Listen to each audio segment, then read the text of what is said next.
Hello and welcome to News Central TV. My name is Mazino Appeal.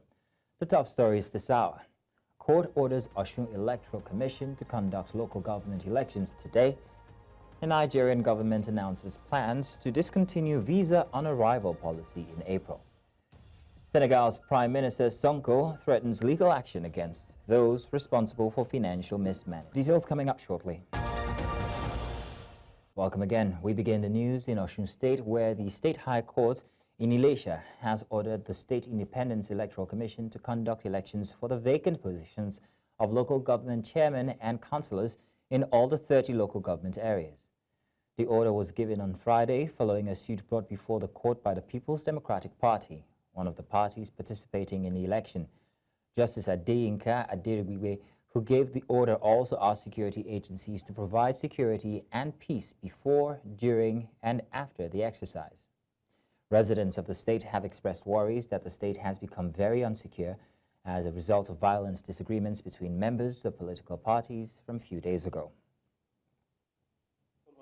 Another of these honorable courts is granted, directing, mandating, and compelling the defendant to fill the vacancies across the 30 local government areas of Osun State through a democratic process by proceeding to conduct the local government election already scheduled by the defendants for 22nd of February 2025. Number 3, another of these honorable courts is granted, directing, mandating, and compelling all the security agents comprising of Nigerian Police, the Nigerian Army, the Department of State Security Services, that's DSS, the Nigeria Security and Civil Defense Corps, NSCDC, the National Drugs and Law Enforcement Agency, NDLEA, the Amotekun Corps, the vigilante groups, etc., to provide adequate security and maintain peace and order before, during, and after the local government election scheduled by the defendant for 22nd February 2025 in Osun State. That was a judgment delivered by the Osun State High Court today and as forwarded to me by OSEC. The governor of Osun State is law-abiding and cannot go against the judgment of the Osun State High Court just highlighted. More so, OSEC is an independent body. No government, no state government has a control over the affairs of OSEC. It's just like the federal government cannot control INEC. State government cannot control OSEC. The order and the judgment is against OSEC, and I want to enjoin the good people of Osun State to comply with the judgment and decision of the Osun State High Court by going out tomorrow to cast their votes for the political parties of their choice.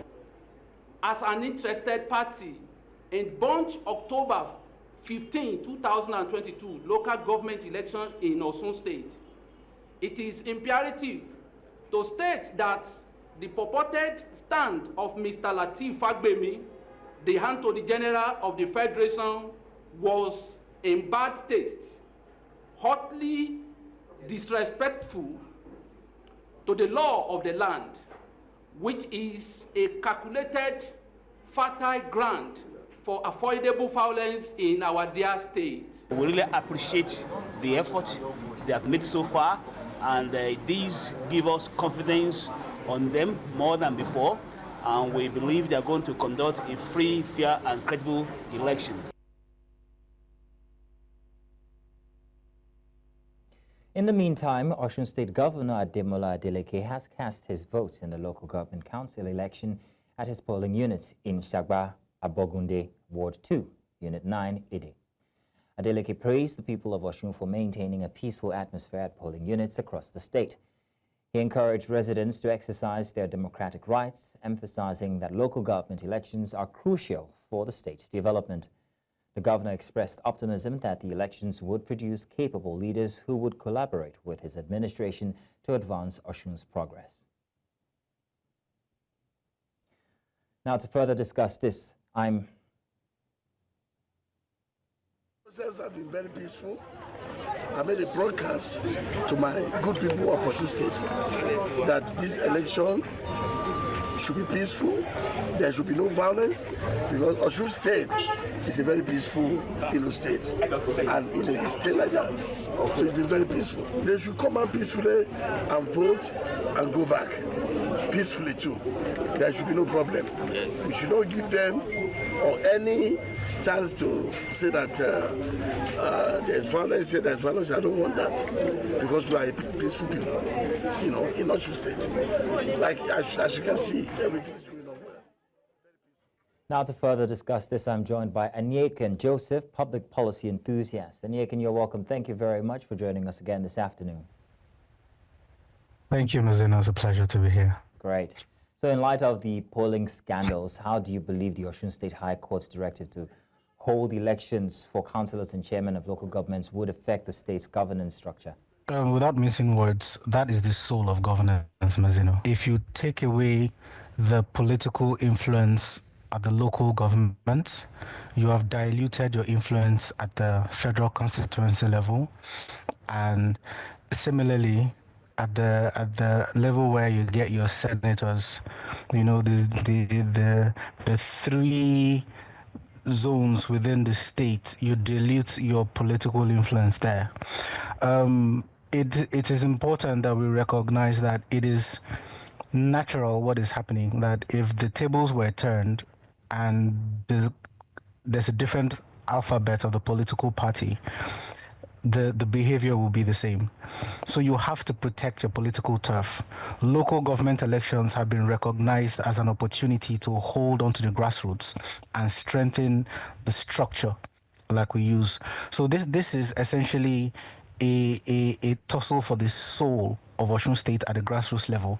And it is understandable why the different alphabets that are represented here are taking every logical step to ensure that the outcome is in their interest. Speaking of these alphabets, these parties, not all of them are fully represented. What do you say about the absence of some of the parties from the elections? Yeah, but that exactly is, first you have to put that on the table of the parties themselves. The local parties needed to add at least achieve the administrative requirements to be participants from the perspective of the state Independent Electoral Commission. And from also they have to have met the legal requirements. So they need to take a look at themselves and say, what could we have done within the law to participate in it? And if for any reason they feel like they've been disenfranchised, then they can come out and make their grievances known. But clearly, for the State Independent Electoral Commission of Osun State to say elections are good to go, it means that the people who are participants and the candidates and their parties have been identified and put on the ballot. Okay, so taking into account also the claims of violence and altercations between the political party members and worries about insecurity in the state, how would you assess the validity and efficacy of the Osun State local government polls?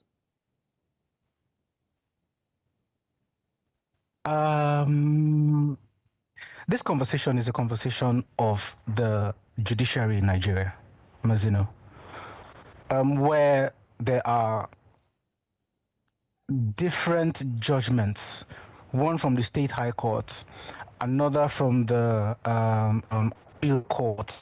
You would wonder, for instance, if politicians are problematic, but I don't think that they are the biggest challenge to our electoral system.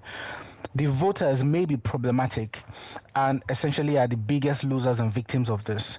But we need to now take a unique conversation and say, what is the role of the judiciary in all of this? You know, their understanding of the law, their interpretation of the law, and the impact that their interpretation has needs to now be put in the spotlight in a way that is practical, and steps can be taken to correct this. And while we may agree that politicians will do all they can, you know, to walk the system in their interest, it is important that the judiciary brings integrity to the table so that we do not have these types of events where there is a court ruling that puts a number of local government chairmen on seats. There's another court ruling that says, no, all of you were fired. And the ping pong, it's rather embarrassing.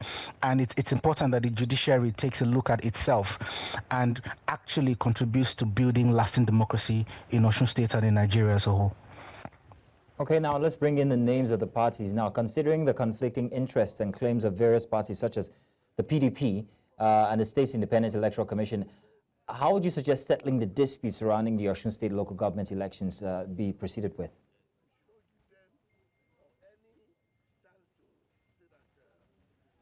Dispute resolution can be tricky.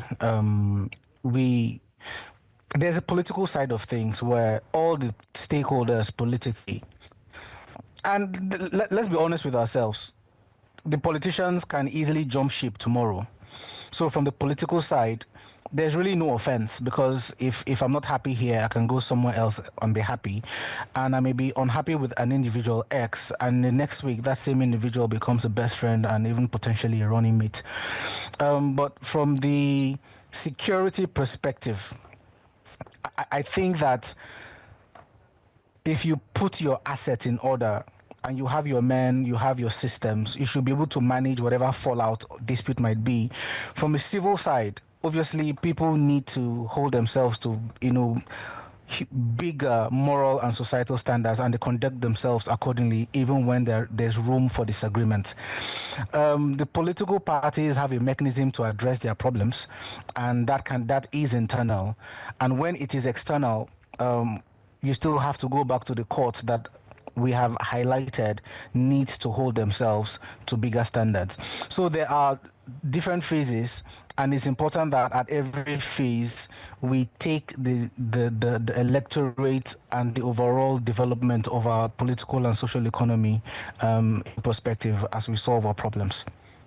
Anyekin, thank you very much for lending us your afternoon to have this conversation. Thank you indeed. Thank you. Thank you, Mizuno. Always a pleasure. Bye. Now let's go on a short break. When we get back, the defense headquarters says troops across the country have killed 82 terrorists and arrested 198 criminals within 1 week. Details of this and more after the break. Stay with us. Welcome back. The federal government has announced plans to discontinue the visa on arrival policy, describing it as unsustainable and a potential security risk. The Minister of Interior, Dr. Olubunmi Tunji-Ojo, disclosed this on Friday at the graduation ceremony of 100 officers of the Nigerian Immigration Service who underwent a 5-day specialized training on the application of advanced passenger information, passenger name record data in national security and law enforcement. The event took place at the service headquarters in Abuja. According to the minister, the advanced passenger information system will be deployed at land borders. New regulations will now require pre-arrival clearance from Interpol, criminal record databases, and other background check agencies in real time. The reform set to commence between 1st March and 1st April 2025 aims to enhance national security, protect Nigerians, and align with international security obligations. The federal government has made good its promise to resume a ministerial scorecard series ahead of the 2nd anniversary of the President Bola Tinubu's administration on May 29, 2025. The sessions are meant to underscore the administration's commitments to transparency, accountability, and effective communication with the Nigerian public. Leading the pack for Friday's presentations were the Ministers of Livestock Development, Idi Maiha, and Regional Development, Abubakar Momo. Let's take a look here. And very soon in March, we are going to invite all the pastoral organizations in this country. We have made them a neutral thing, but we want to invite all the leadership here so that we communicate the intentions of this ministry and how we are going to work together with them. We also want to get feelers from them. We are going to get any solution of them. We are going to work out a solution for them on how to remodel the outdoors. This will continue for some time, but again, what is happening today is very, very unfortunate. It's very, very unfortunate. When it borders on security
ministry is charged with the responsibility to coordinate the activities of the region, that's the Nile Delta region. And I made it clear to you what we've been able to do from the head of the ministry and from the NDDC, which also acknowledged and good initiative. But let me make it clear to you. I'm sure for the past 1 year, you will agree with me that there's relative peace in the Nile Delta region. You must have been hearing of crisis here and there. That is what the ministry is all about, to ensure that there's peace in that region, so that oil can continue to flow and continue to have money. If you want to tell me how this achievement impacted on the people, I think the best thing is to go to the various communities that these projects have been done for and ask them how far they feel. If you construct a road to a community that before now they don't have road, and they don't want to feel happy. Earlier, we were joined by good governance advocate Evans Ufeli, who gave some insight into the scorecard series. In the last 2 years is the NNPC, NNPCL and Dangote battling a battle of supremacy. I have seen poverty at the last 19 months have been the most horrible 19 months in the history of this country. Okay, inflation hits a mark that is unbelievable. Okay, poverty rules, the misery index is unbearable, is incredible. Okay, so the cost of living, food items, staples, has gone out of reach completely. Okay, so now people are not just battling with survival. Some people are bleeding. Some in exchange for that they have gone into heinous crimes. Okay, so the country is not in a place where you send ministers to go and talk to the people. The country is not in that place where you send ministers to go and talk to the people. The country is in a place where you have to organize media chats every week, just like the fake meeting, wherein you bring the people exactly, because you see, whether the mandate was given or stolen, all the same is a mandate. So somebody has occupied that position with promises, and that promises must be fulfilled. Now, let's also tell you that the Federal High Court in Lagos has ordered the permanent forfeiture of $4.7 million, 830 million naira, and multiple properties linked to the former governor of the Central Bank of Nigeria, Godwin Emefiele. Justice Yelim Bogoro, in a judgment delivered on Friday, also ordered the final forfeiture of investment worth $900,000 traced to one of Emefiele's close relatives, Anita Joy Omoile. The court also ordered the final forfeiture of another $4.4 million worth of investments traced to Deep Blue Energy Services Limited, as well as another sum of 283 million naira in Zenith Bank traced to Lyman Investment Limited area. 20,000 pounds and 1,999,050 pounds traced to exact, quote, Bureau de Change, all companies linked to Omoile. At the instance of the Economic and Financial Crimes Commission, Justice Bogoro granted the final forfeiture of all the funds to the federal government of Nigeria after holding that they were proceeds of unlawful activities. Nigeria's Minister of State for Petroleum Resources, Heineken Lokpobiri, has reiterated the nation's stance on energy financing, saying that Nigeria needs more investment in sector and not loans. Speaking at the inaugural Hares Energy's Leadership Conference, which held in the nation's capital, Abuja, the minister says that Nigeria is already burdened with loans and should not be pressured into borrowing more to fund cleaner energy initiatives. Our correspondent Joshua Marai here reports.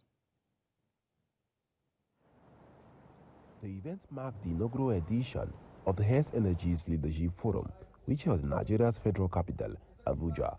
founder of the Heirs Energies Group and businessman Tony Lumelu, says that the forum was established out of an urgent need to bring together policymakers, industry leaders, and other stakeholders to address critical issues, particularly the need to increase Nigeria's daily crude oil production to meet the benchmark set in the 2025 budget.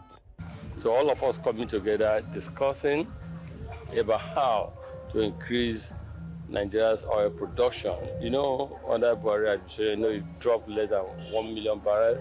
We're happy that with the current, under the current Tinubu administration, is gone.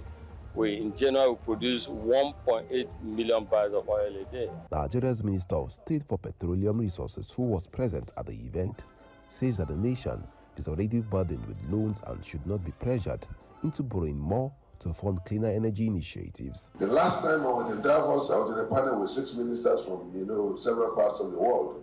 And I told them that what we need in Nigeria is investment and not loans. We already have enough loans. So why do you want to give us more loans? To finance, cleaner energy.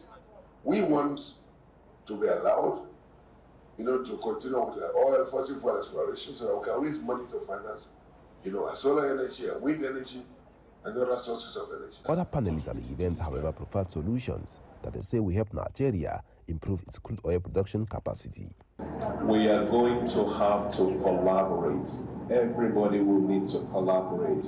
Everybody will focus on what they do best, and the ones they don't have the capital or the resources for, let those who can operate it on a cost-plus basis come do the work. I think the important thing we should understand is that with Nigeria's reserves and resource base, we don't have any business being below 2 million barrels a day. Nigeria should be 2.5, 3, 4 million barrels a day with our resource base. And I'm talking of oil, and we can do it. So, and I do believe that even those, PEC and around the world believe that, but we have to demonstrate that we can actually produce that. Stakeholders, however, say that for Nigeria to truly fund its energy transition initiative, it must leverage its large crude oil deposit to accelerate a move to cleaner energy. In Abuja for News Central, I am Joshua Imarayi. The Defense Headquarters says troops conducting internal security operations across the country have killed 82 terrorists and arrested 198 criminals within 1 week. In a statement on Friday, Director of Defense Media Operations, Major General Marcus Kanye, stated that troops also rescued 93 kidnapped victims within the same period and recovered 86 high-caliber weapons, along with 240 rounds of ammunition across various theaters of operation nationwide. According to the DHQ spokesman, 41 terrorists, comprising 10 male, 12 female, and 19 children, surrendered to troops of Operation Hadinkai in the northeast. He added that troops operating in the Niger Delta region seized crude oil and other illegal products valued at over 500 million naira. Providing details on the recovered weapons, the defense spokesman said troops confiscated 46 AK-47 rifles, 18 locally fabricated guns, 19 Dane guns, and 3 pump-action guns. The police in Anambra State on Friday said they had scored a major breakthrough in their hunt for 2 new suspects involved in the abduction and killing of state lawmaker Justice Azuka. Commissioner of Police CPE Kyoye Urutugu made the announcement on Friday. News Central special correspondent on investigative journalism, Marshal Anthony Onanye, who was present when the police briefed journalists, said that 2 suspects out of 9 initially arrested following a joint operation and 1 other individual were still on the run. The police also say they are not complicit in the escape of the fleeing suspects, adding that the officers on whose watch the suspects escaped were still being questioned.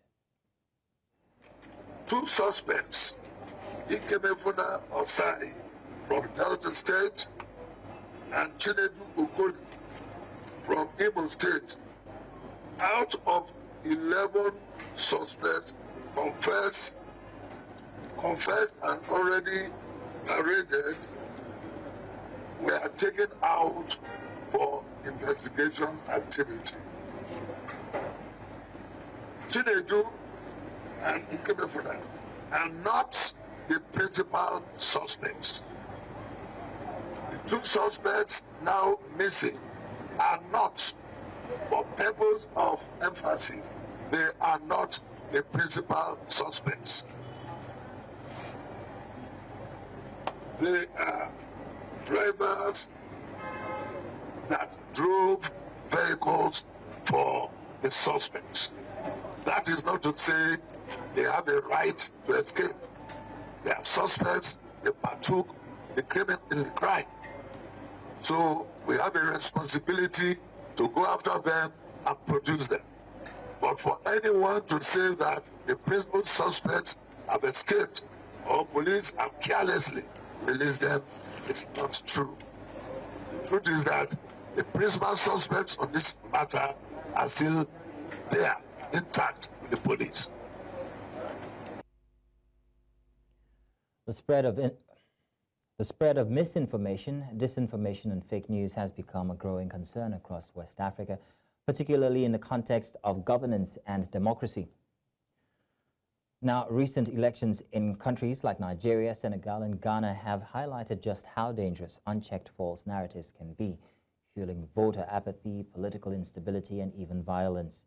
In response, key stakeholders from across the region have come together to assess the impact of disinformation and discuss strategies to combat it.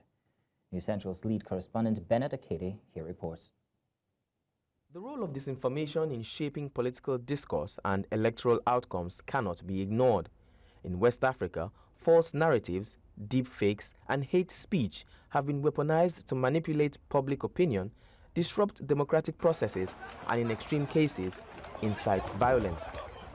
Recognizing these threats, the Center for Democracy and Development, CDD West Africa, convened a gathering of experts, policymakers, and civil society leaders to analyze the patterns of disinformation observed during recent elections and explore solutions. During elections, information disorder comes at the top of the priority, and the way it is used is to discredit the system. So we realize that there are calculated attempts, misleading narratives towards discrediting the electoral process. And when this continues to happen, people lose interest in the process and the electoral process and the democratic process at large. So you could imagine when people lose interest in the electoral process, whatever result or whatever outcome from such a procedure is already skewed. With several West African nations experiencing political crisis, including military takeovers, ECOWAS has emphasized that tackling disinformation is crucial to maintaining regional stability and upholding democratic governance. Whenever there is this kind of disinformation, and indeed disinformation talks about the intentionality of the information that is being put out. Oftentimes the intention is bad intentions.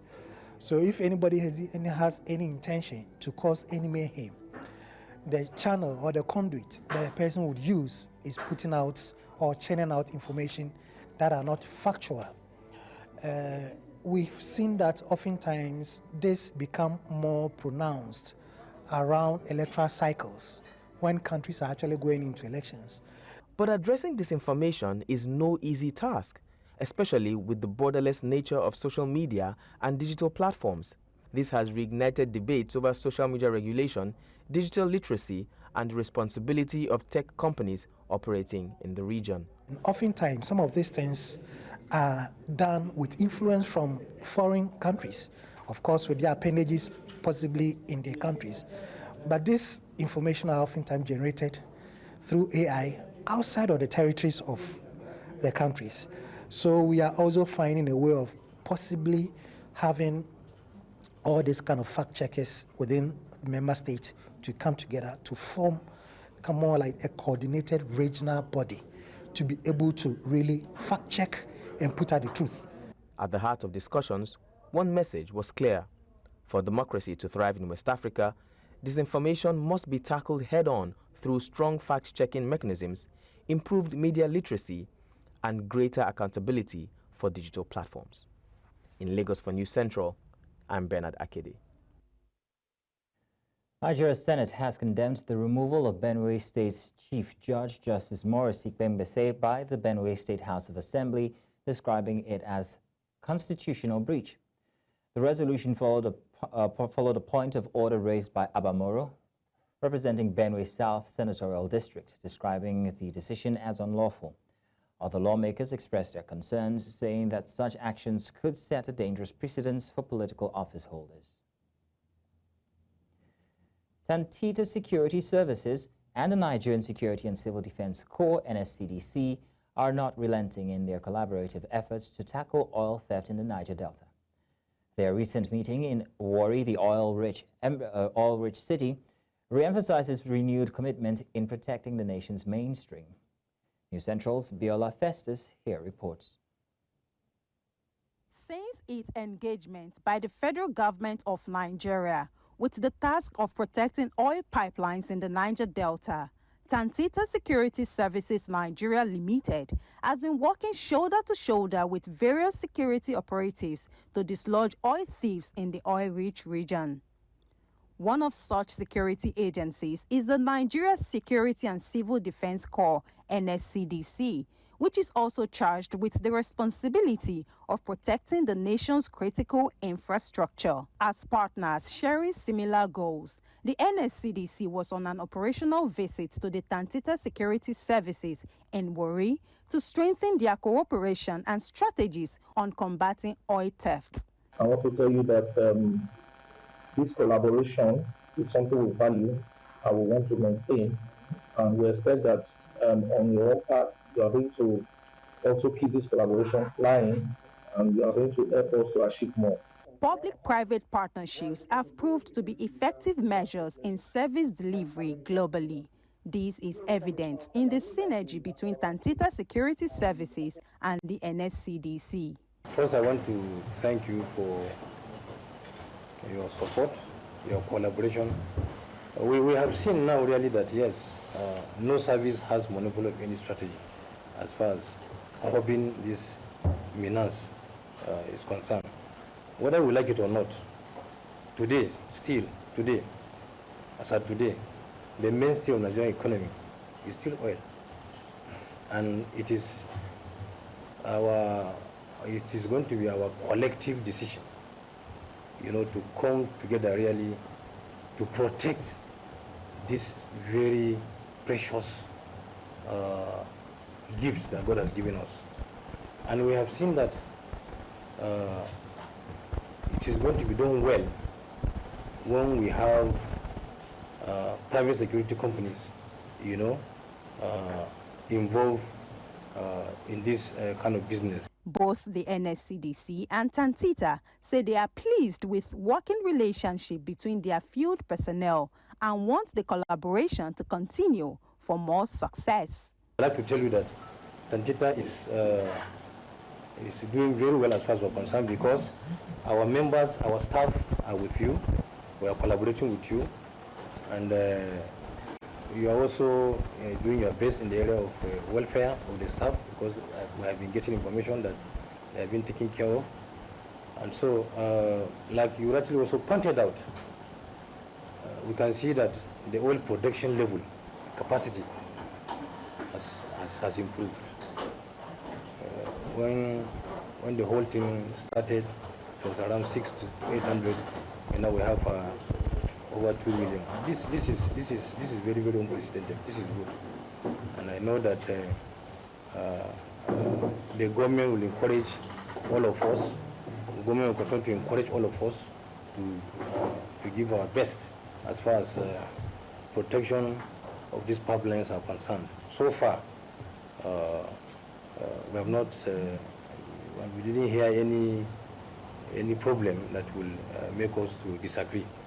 Tantita has not only brought sanity to the creeks. The streets of Warri, the oil city, are now enjoying relative calm and serenity thanks to Tantita's engagement of youth who were once out of job. Between 2022, when Tantita Security Services Nigeria Limited was awarded the pipeline surveillance contract, and December 2024, Nigeria's crude oil output has picked up significantly from about 800,000 barrels per day to 1.8 million barrels per day. In Warri for News Central, Biola Festus. Welcome back. Senegal's Prime Minister Ousmane Sonko has raised concerns over a recent report on the country's public finances from 2019 to 2024, describing it as particularly worrying. The report, published by the Court of Auditors, uncovered serious irregularities in the management of public funds during the administrations of former President Macky Sall. It specifically highlighted that Senegal's debt and budget deficits were significantly higher than previously disclosed. In response, the Senegalese government has announced potential legal action against those responsible for the financial discrepancies. This follows an audit commissioned by President Bassirou Diomaye Faye upon taking office in April 2024. The audit revealed that by the end of 2023, Senegal's public debt had risen to 83.7% of GDP, while the fiscal deficit averaged 10.4% of GDP between 2019 and 2024. Le ressort de ce rapport est particulièrement catastrophique pour ce pays, particulièrement inquiétant et nécessite de la part de nous tous, citoyens sénégalais, un sursaut, un vrai sursaut. Nous sommes très conscients que la plupart des pays, quand ils sont confrontés dans cette situation, le premier réflexe c'est de tomber dans le piège de l'austérité. Nous ne sommes pas dans ça. Nous sommes dans le réaménagement qui nous permettrait, tout en tenant compte de la situation catastrophique dont nous avons hérité, de faire les bons choix. Je vous accorde que la situation dont vous avez hérité est compromise, mais vous avez continué à aggraver la situation. Par exemple, vous avez trouvé un déficit initial dans la LFI 2024 de, si je puis dire, seulement 840 milliards. In central Sudan, the city of Wad Madani is gradually coming back to life after weeks of intense fighting between the army and paramilitary forces. The once deserted market is now bustling with activities as traders return to their shops and customers cautiously, however, resume buying goods. The army recaptured the city from the rival rapid response forces last month, marking the end of the clashes. As Wad Madani begins the process of rebuilding, residents remain cautiously optimistic about the future. وأي شيء هنا متوفر، الحياة غاية ماشية طبيعية ما زي الأول. كل شيء عندنا يعني متوفر ما زي زمان. يعني الوضع الصحي عامة كده يعني هو أحسن بكثير والحمد لله من الأول بكثير، لكن لسه في حاجات كثيرة ما في.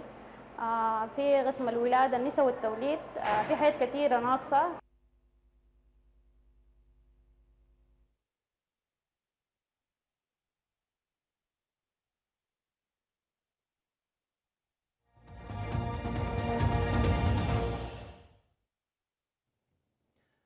New FBI Director Kash Patel has promised to ensure accountability within the agency through rigorous constitutional oversight both internally and externally.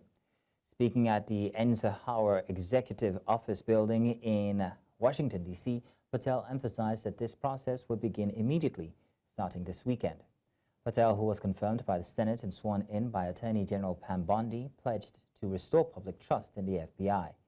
While acknowledging the agency's storied history, he noted that politicization has undermined public confidence. As the first Indian origin director of the FBI, Patel faces the challenge of rebuilding the agency's reputation. His confirmation was narrowly approved with a 51-49 vote, with all Senate Democrats opposing his appointment. I promise you the following. There will be accountability within the FBI and outside of the FBI, and we will do it through rigorous constitutional oversight starting this weekend. I know the media's in here, and if you have a target, that target's right here. It's not the men and women at the FBI. You've written everything you possibly can about me that's fake, malicious, slanderous, and defamatory. Keep it coming, bring it on, but leave the men and women of the FBI out of it. They deserve better. Two Israeli hostages, Tal Shuham and Avera Mengitsu, have been freed and have crossed into Israeli territory. According to the military, the two hostages were released in a formal handover in the southern Gaza city of Rafah on Saturday. Accompanied by IDF and ISA forces, they safely crossed the border into Israel.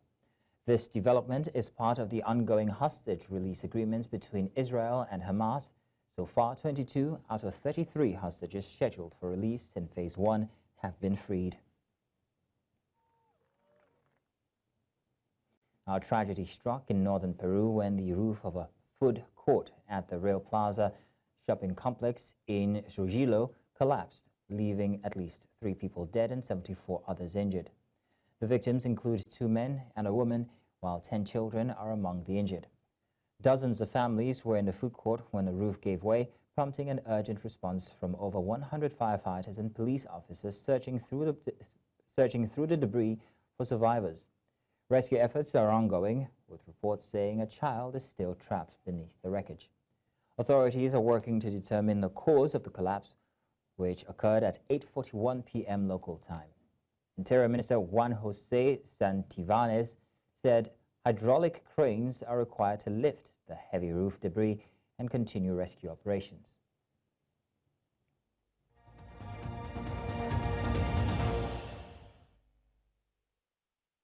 Business now. The British pound traded near 2-month high on Friday after data revealed a sharp rise in UK consumer spending for January. However, a separate survey showed businesses cutting staff rapidly due to higher employer taxes introduced in October by Finance Minister Rachel Reeves.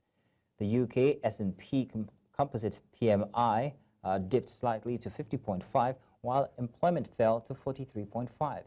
Its lowest since November 2020.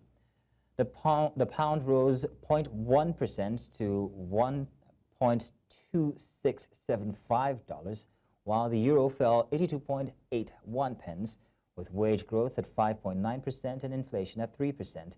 Traders anticipate only 2 rate cuts from the Bank of England this year.